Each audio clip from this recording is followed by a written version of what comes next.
Assalamualaikum warahmatullahi wabarakatuh. Materi saya itu pentingnya integrasi iptek dan Islam serta manfaat iptek bagi Islam. Nama saya W. Kaltrani, kelas IPA 4C, NIM 1911260065. Mari simak video yang akan saya sampaikan mengenai materi saya berikut. Pentingnya integrasi iptek dan Islam. Sepanjang yang diketahui, belum ada agama apapun yang mampu melampaui dalamnya pandangan terhadap ilmu pengetahuan sebagaimana pandangan yang diberikan Islam. Islam sangat gigih dalam mendorong umat manusia untuk mencari ilmu dan mendukungnya sebagai sesuatu yang mulia. Dalam Islam, ilmu pengetahuan teknologi terdapat hubungannya yang harmonis dan dinamis yang integrasi ke dalam suatu sistem yang disebut dinul Islam. Di dalamnya ada 3 unsur pokok, yaitu Islam, iman, dan amal soleh.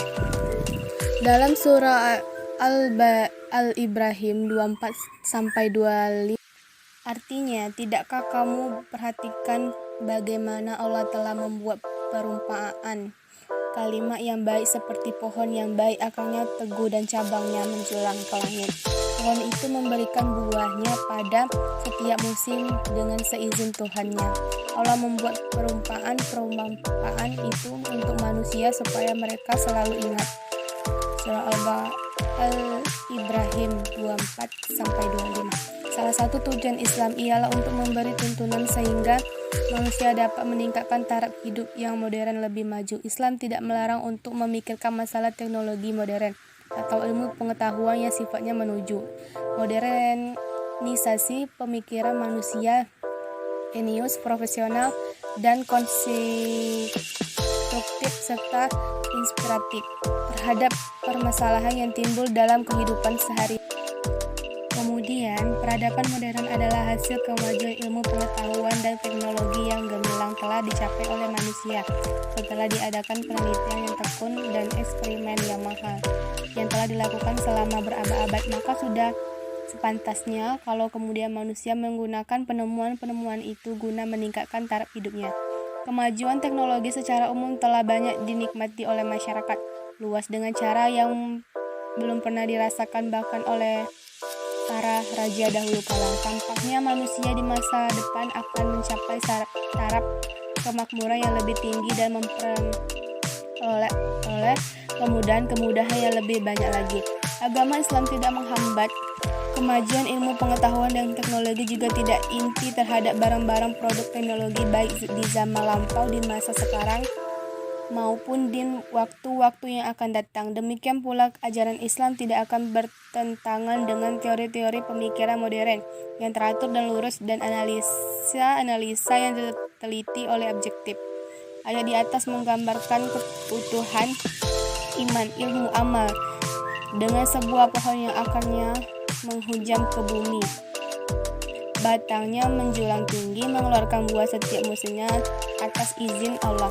Di sini diungkapkan iman sebagai akarnya, ilmu sebagai batang yang pada akhirnya akhlak yang diumpamakan sebagai buahnya. Berkaitan dengan hal ini, di sini akan dikemukakan beberapa contoh saja yang memperlihatkan bahwa antara agama dan ilmu pengetahuan saling membutuhkan, tidak bertentangan. Di antaranya ialah sebagai berikut. Pertama, agama menyuruh manusia berpikir menggunakan akal pemikiran dan segenap potensi lainnya yang dimiliki. Kedua, di dalam wahyu terdapat perintah Allah untuk melaksanakan ibadah, mengelola alam dalam rangka pelaksanaan fungsi sebagai khalifah di bumi dan lainnya sebagaimananya. Untuk melaksanakan semua itu jelas sekali memerlukan agama. Dengan kata lain, perintah mengembangkan ilmu pengetahuan dalam Islam terintegrasi dengan perintah melaksanakan ibadah dan lainnya. Ketika agama berisikan tentang moralitas, akhlak mulia, agama juga melaksanakan bagaimana seharusnya berusaha dan berbuat baik di dunia ini. Semuanya hanya bisa dijawab oleh agama. Ilmu pengetahuan dan teknologi yang menawarkan berbagai kemudahan, tidak tahu tujuan apa yang harus dicapai. Agamalah yang memberikan landasan dan arah bagi penggunaan dan pemanfaatan ilmu pengetahuan dan teknologi tersebut. Keempat, agama berfungsi membenarkan, melengkapi, dan mengkoreksi terhadap berbagai temuan dalam bidang ilmu pengetahuan.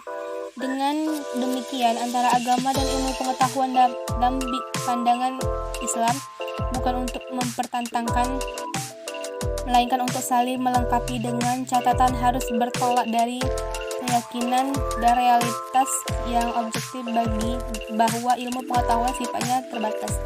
Kelima, agama berbicara tentang kebahagiaan kehidupan di dunia dan akhirat. Kehidupan di dunia harus menjadi media untuk menuju kebahagiaan di akhirat, karena di kehidupan duniawi yang memerlukan dukungan ilmu pengetahuan, agama itu membutuhkan. Selanjutnya yaitu manfaat iptek bagi Islam. Sudah seharusnya kita sebagai umat Islam menantiasa mentadaburi ayat-ayatnya, baik yang qauliyah maupun kauniyah, karena di sana terdapat lautan ilmunya serta dorongan motivasi terdapat di surah Al-Rahman 33, artinya, hai jamaah jin dan manusia, jika kamu sanggup melintasi penjuru langit dan bumi, maka lintasilah, kamu tidak dapat menembusnya kecuali dengan kekuatan. Surah Ar-Rahman 33. Dengan ayat ini manusia akan mengerti jika ingin menembus langit diperlukan energi yang besar. Maka dengan segala bahan-bahan yang ada di alam ini, manusia harus mampu mengkonversi energi tersebut. Masih banyak ayat-ayat Al-Quran yang berkaitan dengan ilmu pengetahuan dan cabang-cabang Allah Subhanahu wa Ta'ala menciptakan alam beserta isi dan sistemnya, dan juga telah mengajarkannya kepada manusia. Dengan mencermati Al-Quran akan melahirkan kajian-kajian yang lebih detail tentang keberadaan ciptaannya. Penerapan sains yang benar dan tepat sasaran yang dilandasi oleh nilai Islam sebagai agama rahmatan lil alamin sudah pasti memberikan kemakmuran dan kesejahteraan serta mengangkat harkat martabat manusia lebih baik dan tinggi di sisi Allah.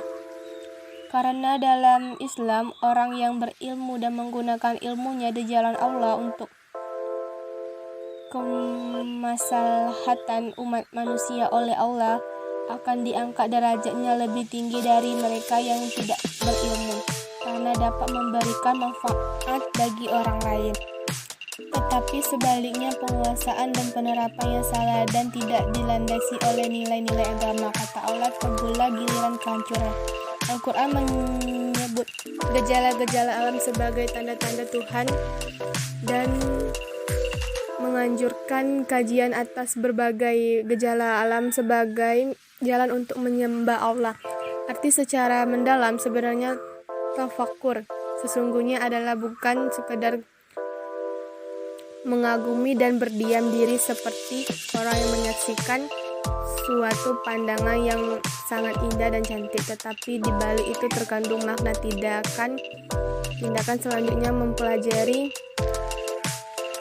sampai menemukan suatu bentuk sains maupun teknologi. Hal yang sama disampaikan Allah dalam surat Al-Alaq. Manusia diperintahkan membaca dan meneliti dan menulis, mengembangkan sains dan teknologi. Dalam pandangan Al-Quran, umat manusia harus memiliki ilmu sains untuk memaknai penciptaan Allah. Panca indera tidak cukup untuk memperoleh informasi yang ditulis dalam Al-Quran atau yang dimaksud Allah Subhanahu wa Ta'ala kalau tidak memiliki kompetensi khusus. Oleh sebab di dalamnya Islam menuntut ilmu dan kewajiban manusia untuk mengisi kehidupan duniawi dan akhirat. Iman tanpa sains akan buta, karena sains itu adalah matanya iman yang melihat tanda-tanda kebesaran Allah. Sebaliknya, sains tanpa iman akan biadab, karena iman akan menentukan manusia menuntun manusia kepada hal-hal baik yang diridhoi Allah Subhanahu wa taala.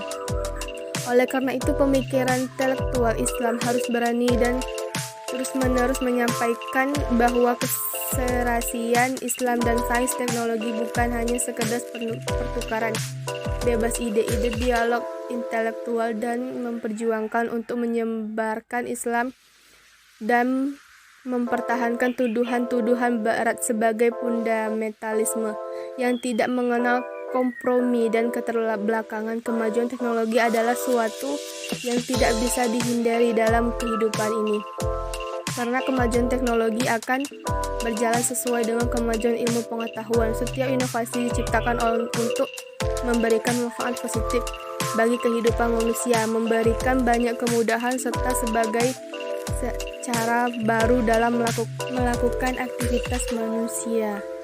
Saya akhiri. Wassalamualaikum warahmatullahi wabarakatuh. Thank you.